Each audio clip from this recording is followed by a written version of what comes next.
Assalamu alaikum. Welcome to BTV and BTV World. I'm Samia Aboni and you're watching the news at 10 a.m. Prime Minister Sheikh Hasina asked Army generals to select qualified, capable, efficient and patriotic officers having belief in the spirit of the War of Liberation for promotion to higher ranks. The Prime Minister gave the directives while addressing the Army Headquarters Selection Board 2015 held at the Army Headquarters in Dhaka Cantonment yesterday. Terming discipline as the backbone of a well-organized force, Sheikh Hasina said the matter of discipline is not comparable with any other quality. She put emphasis on evaluation of the role of the officers in different crucial times of national life, including contribution to containing militancy, conducting anti-terrorism drive, as well as maintaining constitutional continuity in the Prime Minister spelled out her government's impressive success on all socio-economic fronts, including agriculture, health, electricity, economy, poverty alleviation, saying that Bangladesh Army is also a partner of this development.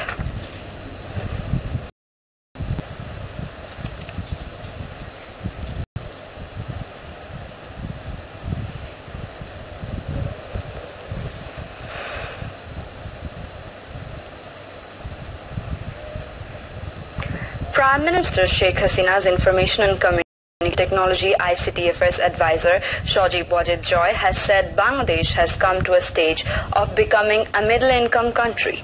He said this while addressing a function organized by the ICT division on the occasion of inaugurating 500 mobile apps at Bangladesh Computer Council Auditorium in Dhaka yesterday. Presided over by ICT Secretary Shyam Sundar Sikdar, the function was also addressed Minister for Information and Telecommunications Technology Zunaid Ahmed Polok and Bangladesh Telecom Regulatory Commission BTRC Chairman Sunil Kanti Bose.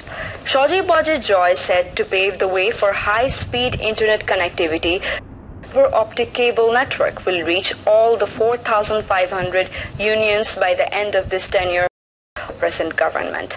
He said, by the hard labor of the present Awami League government, Bangladesh has reached a stage of becoming a middle-income country. Mentioning that the government with available funding, Shoji Bojit Joy said, keeping pace with the government, the country is also moving forward, and it is the youths who will do the job. Of the apps, 300 are service-oriented apps, which will provide information and knowledge of different ministries and departments of the government. The rest have been built on the fresh ideas gathered from the competitive programs.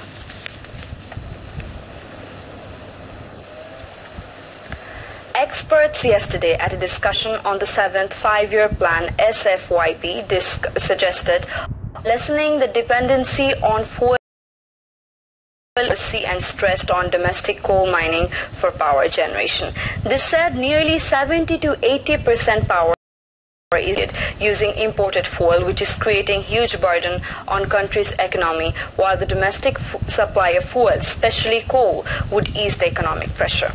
General Economic Division of Planning Commission organized a discussion at NEC Conference Room in city's Sher-e-Bangla Nagar to formulate the SFYP. LGRD Minister Khondokar Musharraf Hussain spoke on the occasion as the chief guest, while Housing and Public Works Minister Engineer Musharraf Hussain, State Minister for Finance and Planning M. Imran, and State Minister for Power, Energy and Resources Nasrul Hamid spoke as the special guests. Planning Minister AHM Mustafa Kamal chaired the meeting. Khondokar Musharraf Hussain said the power and energy sector is playing a pivotal role in country's economy. Housing and Public Sector Engineer Musharraf utilizing local coal for utmost utilization. Nasrul Hamid said the government has targeted to increase power generation by 1200 megawatt to 1500 megawatt every year, and it is in line in achieving such target. He said there is an increase per capita power usage to 600 kilowatt to be a higher mid-income country. Mustafa Kamal stressed the need for completing the development projects within the stipulated time frame to avert misuse of fund and resources as well as check corruption. According to the draft strategy for the transport sector, the 7th Five-Year Plan emphasis would be given on timely completion of all ongoing roads and bridges projects, especially related to intercity highways. The Export Promotion Bureau has set the export target at $33.5 billion for fiscal year 2015-2016, announcing the export target after a meeting in Dhaka yesterday. Commerce Minister Tufail Ahmed said the export target had a growth of 7.38%. Tufail Ahmed chaired the meeting while Commerce Secretary Hidayatullah Al-Mamun, EPB Vice Chairman Shubhashish Bose, FBCCI Vice President Mahbubul Alam, Frozen Food Manufacturers and Exporters Association President SM Amzad Hussain, among others, attended. The minister said the export target is realistic and achievable.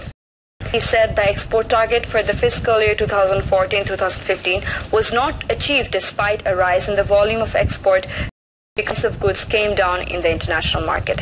Besides, BNP-led alliance's 92-day Hortal blockade severely affected activities, he added. He said the government has taken steps to expand export market side by side with increasing the number of export products under the 6th five-year plan. The government has planned to give cash incentive to the shipbuilding, leather and leather goods, jute and jute products and medicine exports. He said with the assistance of China, the government has been constructing a garment industrial park on a 492 acre of land at Boshua in Munshiganj. The minister assured that the government for the business people. Now, international news. The Syrian army has been forced to give up some areas in order to retain others in the war against rebels, now in its 5th year, President Bashar al-Assad has acknowledged. The Syrian leader also said the army faced a shortage of soldiers. A day earlier, he declared an amnesty for draft deserters. The conflict is thought to have left more than 230,000 dead and displaced millions. Vast areas are no longer under government control. Turkey has called a special meeting of NATO ambassadors to discuss military operations against Islamic State IS Kurdish separatists. The session is in Brussels tomorrow.